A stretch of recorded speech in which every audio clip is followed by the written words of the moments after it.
शिवपुराण रुद्र संहिता में भक्त घोड़ाज आपको हेमवान द्वारा शिव की बारात की आगवानी तथा सबका अभिनंदन एवं बंधन। महीना का आज नारद जी को बुलाकर उनसे बारातियों का परिचय पाना तथा शिव और उनके गणों को देखकर भय से मूर्छित होना। यह कथा आज आपको शिवपुराण सुनाऊंगा। आप इस चैनल को लाइक एंड सब्सक्राइब जरूर करें। कथा सुनिए। ब्रह्मा जी कहते हैं तदंतर भगवान शिव ने नारद जी को हिमाचल के घर भेजा। वे वहां की विलक्षण सजावट देखकर दंग रह गए। विश्वकर्मा ने जो विष्णु ब्रह्मा आदि समस्त देवताओं तथा नारद आदि ऋषियों की चेतन सी प्रतीत होने वाली मूर्तियां बनाई थी, उन्हें देखकर देवर्षि नारद चकित हो उठे। तत्वशः हिमालय ने देवर्षि को बारात बुला लाने के लिए भेजा। साथ ही बारात की आगवानी के लिए मैनाक आदि पर्वत भी गए। तदनंतर विष्णु आदि देवताओं तथा आनंद हुए अपने गणों के साथ भगवान शिव हिमालय नगर के समीप सानंद आ पहुंचे। गिरिराज हिमा ने जब यह सुना कि सर्वव्यापी शंकर मेरे नगर के निकट आ पहुंचे हैं, तब उन्हें बड़ी प्रसन्नता हुई। तदनंतर उन्हें बहुत सा सामान एकत्र करके पर्वतों और ब्राह्मणों को महादेव जी के साथ वार्तालाप करने के लिए भेजा। स्वयं भी बड़ी भक्ति के साथ वे प्राण प्यारे महेश्वर का दर्शन करने के लिए गए। उस समय उनका हृदय अधिक प्रेम के कारण द्रवित हो रहा था और वे प्रसन्नतापूर्वक अपने सौभाग्य की सराहना करते थे। उस समय समस्त देवताओं की सेना को उपस्थित देख हिमवान को बड़ा विस्मय हुआ और वे अपने को धन्य मानते हुए उनके सामने गए। देवता और पर्वत एक दूसरे से मिलकर बहुत प्रसन्न हुए और अपने आप को कृतकृत मानने लगे। महादेव जी को सामने देखकर हिमालय ने उन्हें प्रणाम किया। साथ ही समस्त पर्वतों और ब्राह्मणों ने भी सदाशिव की वंदना की। वे वृक्ष पर आरूढ़ थे। उनके मुख पर प्रसन्नता छा रही थी। वे नाना प्रकार के आभूषणों से विभूषित थे और अपने दिव्य अंकों के लावण्य से संपूर्ण दिशाओं को प्रकाशित कर रहे थे। उनका श्रेयांग अत्यंत महीन नूतन और सुंदर रेशमी वस्त्र से सुशोभित था। उनके मस्तक का मुकुट उत्तम रत्नों से जटित होने के कारण बड़ी शोभा पा रहा था। वह अपनी पावन प्रभा का प्रसार करते हुए हंस रहे थे। उनका प्रत्येक अंग विभूषण बने हुए सर्पों से युक्त थे तथा उनकी अंग कांति बड़ी अद्भुत दिखाई देती थी। दिव्य कांति से संपन्न उन महेश्वर की सुरेश्वरगण हाथ में चौल्ली सेवा कर रहे थे। उनके बाएं भाग में भगवान विष्णु थे और दाहिने भाग में मैं था। पीछे देवराज इंद्र थे और अन्य देवता आदि भी पीछे तथा अगल बगल में विद्यमान थे। नाना प्रकार के देवता आदि उन लोग कल्याणकारी भगवान शंकर की स्तुति करते जाते थे। उन्होंने स्वच्छता से ही दिव्य शरीर धारण कर रखा था। वास्तव में साक्षात परम ब्रह्मा परमात्मा सबके ईश्वर उपासकों को मनोवांछित वर देने वाले कल्याणमयी गुणों से युक्त प्राकृतिक गुणों से रहित भक्तों के अधीन रहने वाले सब पर कृपा करने वाले प्रकृति और पुरुष से भी विलक्षण तथा सहिजानंद स्वरूप हैं। उनका दर्शन के पश्चात हिमवान ने भगवान शिव के वाम भाग में अच्युत श्री हरि का दर्शन किया, जो नाना प्रकार के आभूषणों से विभूषित हो विनीतानंदन गरुड़ की पीठ पर विराजमान थे। मुने भगवान के दाहिने भाग में उन्होंने 4 मुखों से युक्त महाशोभाशाली था अपने परिवार से युक्त मुझ ब्रह्मा को देखा। भगवान शिव के सदा ही अत्यंत प्रिय इन दोनों देवेश्वरों का दर्शन करके परिवार सहित गिरिराज ने आदरपूर्वक प्रणाम किया। इसी प्रकार भगवान शिव के पीछे तथा अगल बगल में खड़े हुए दीप्यमान देवता आदि को भी देखकर गिरिराज ने उन सब के सामने मस्तक झुकाया। तब साथ शिव की आज्ञा से आगे होकर ये युवान अपने नगर को गए। उनके साथ महादेव जी, भगवान विष्णुदास, स्वयंभू ब्रह्मा भी मुनियों और देवताओं सहित शीघ्रतापूर्वक चलने लगे। मुने, उस अवसर पर मैना के मन में भगवान शिव के दर्शन की इच्छा हुई, इसलिए उन्होंने तुमको बुलवाया। उस समय भगवान शिव से प्रेरित होकर उनका हार्दिक अभिप्राय पूर्ण करने की इच्छा से तुम वहां गए। मैना तुम्हें प्रणाम करके बोली, मुने, गिरिजा के होने वाले पति को पहले मैं देखूंगी। शिवा का कैसा रूप है, शिव का कैसा रूप है, जिनके लिए मेरी बेटी ने एक उत्कृष्ट तपस्या की है। तात उस समय भगवान शिव भी मैना के भीतर के अहंकार को जानकर श्री विष्णु और मुझसे अद्भुत लीला करते हुए बोले। शिव ने कहा, तात आप दोनों मेरी आज्ञा से देवताओं सहित अलग अलग होकर गिरिराज के द्वार पर चलिए, हम पीछे से आएंगे। यह सुनकर भगवान श्री हरि ने सब देवताओं को बुलाकर वैसा करने के लिए कहा।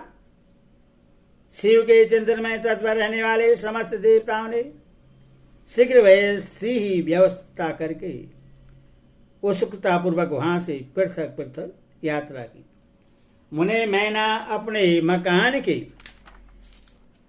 सबसे ऊपरी भवन में तुम्हारे साथ खड़ी थी। उस समय भगवान विश्वेश्वर ने अपने को ऐसी वेशभूषा में दिखाया जिसे मैना के हृदय को ठेस पहुंचे। सबसे पहले बारात के जुलूस में भेद भानु पर विराजित खूब सजे धजे बाजे गाजे के साथ पताकाएं फहराते हुए बसु और गर्दभ आए। फिर मणिग्रीवादी यक्ष, तदनंतर कर्म से यमराज, ऋतज, वरुण, वायु, कुबेर, ईशान, देवराज, इंद्र, चंद्रमा, सूर्य, भृगु आदि मुनीश्वर तथा ब्रह्मा आए। ये सब उत्तरोत्तर एक से एक विशेष सुंदर स्वभावमय रूप गुण से संपन्न थे। इनों से प्रत्येक दल के स्वामी को देखकर मैना पूछती थी, क्या ये ही शिव हैं? नारद जी कहते हैं, यह तो शिव के सेवक हैं। मैना यह सुनकर बड़ी प्रसन्न होती और हर्ष में भरकर मन ही मन कहती, ये उनके सेवक ही जब इतने सुंदर हैं, तब वे सबके स्वामी शिव तो पता नहीं कितने सुंदर होंगे। इसी बीच वहां भगवान विष्णु पधारे। वे संपूर्ण शोभा संपन्न श्रीमान, नूतन, जलधर के समान श्याम और 4 भुजाओं से संयुक्त थे। उनका लावण्य करोड़ों करदबों को लज्जित कर रखा था। वे पीताम्बर धारण करके अपनी सहज प्रभा से प्रकाशित हो रहे थे। उनके सुंदर नेत्र परवृत कमल की सौभाग्य को छीने लेते थे। उनकी आकृति से शांति बरस रही थी। पक्षीराज गरुड़ उनके वाहन थे। शंख चक्र आदि लक्षणों से युक्त मुकुट आदि से विभूषित वह स्थल में श्री वत्स का चिन्ह धारण की हुए लक्ष्मीपति विष्णु अपने अप्रेमयी प्रभापुंज से ही प्रकाशमान थे। उन्हें देखते ही मैना के नेत्र चकित हो गए। वे बड़ी हर्ष से बोली, अवश्य ये ही मेरी शिवा के पति साक्षात भगवान शिव है, इसमें शेष नहीं है। मुने, तुम भी लीला करने वाले ही ठहरे।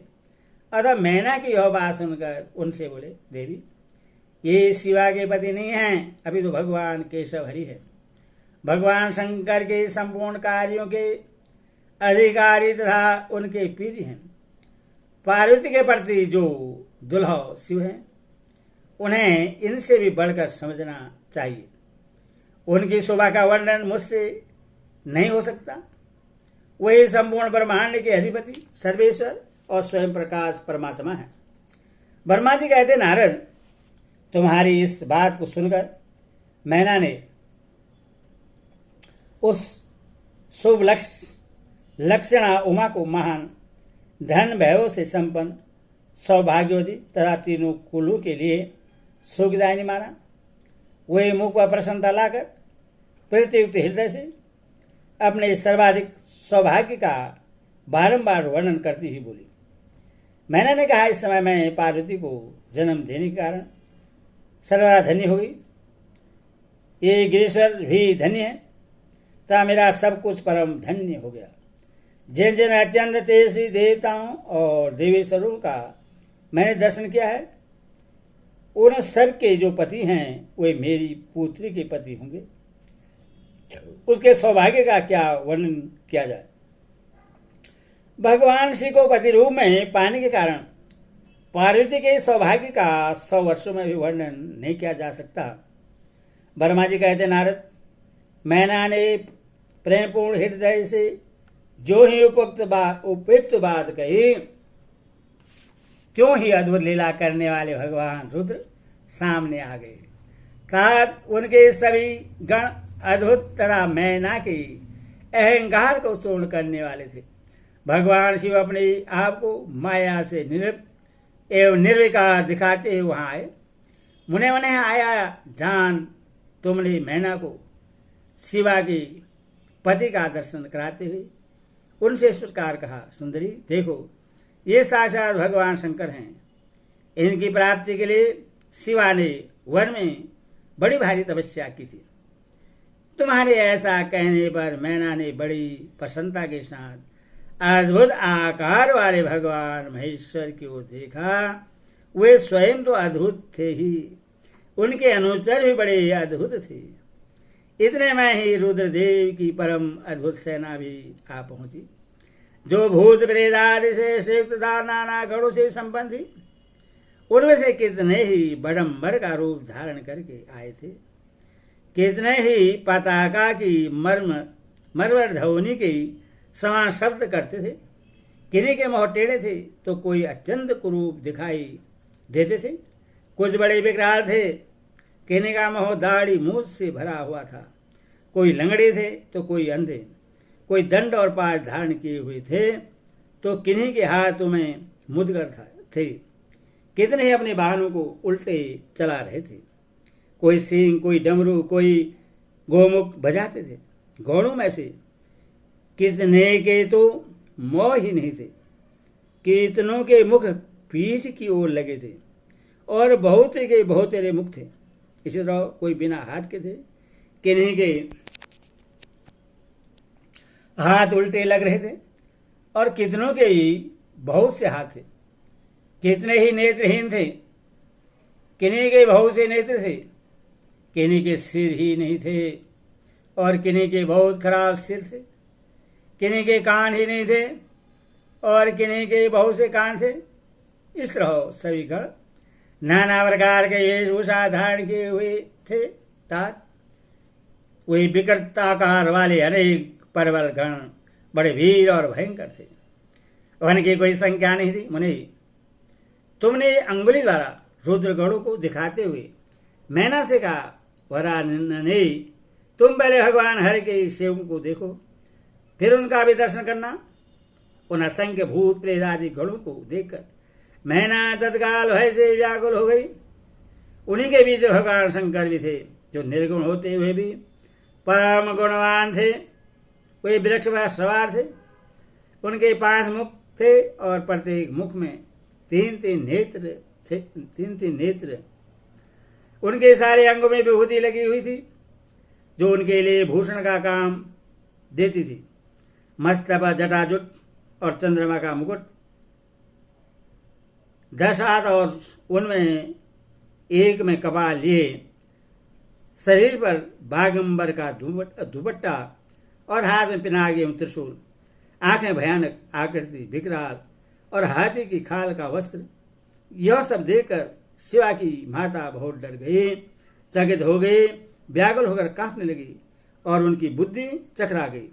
उस अवस्था में तुमने अंगुली से दिखाते हुए उनसे कहा, यही है भगवान शिव। तुम्हारी यह बात सुनकर सती मैना दुख से भर गए और हवा के झोंके खाकर गिरी हुई लता के समान तुरंत भूमि पर गिर पड़ी। यह कैसी विकृत दृष्टि है, मैं दुराग्रह में पड़कर थक गई। यह कहकर मैना उसी क्षण मूर्छित हो गई। तदनंतर सखियों ने जब नाना प्रकार के उपाय करके उनकी समुचित सेवा की, तब गिरिराज प्रिया मैना धीरे धीरे होश में आई। हरि ओम तत्सत। ओम नमः शिवाय। ओम नमः शिवाय।